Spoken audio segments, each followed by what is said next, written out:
Hello everyone, welcome back to my channel, Unique Bundle, with Lesson 3 of ShotCut Video Editor, which includes adding simple text on video. If you want to learn ShotCut Video Editor step by step, please watch from Lesson 1 in my channel Unique Bundle. Let's start Lesson 3. Here I already have 7 videos on my timeline. I am going to add text on each of those videos. Select Video Clip, click on Filter, click on this plus sign, scroll up or down to find Filter.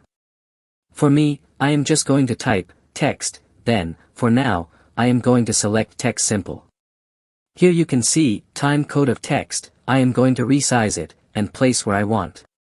Click on grid, please select numbers of grid you need. For me I am going select 2 by 2 grid.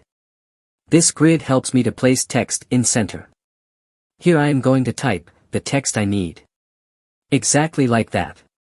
I am going to choose Arial font and make it bold. Then click OK.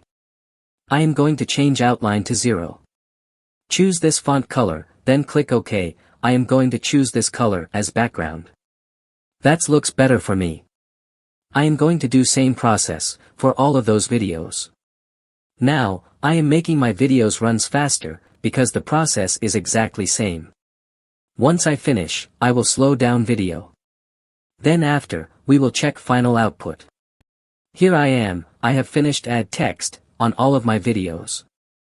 This is looking good for me. Thank you very much for watching. I will see you on next lesson 4.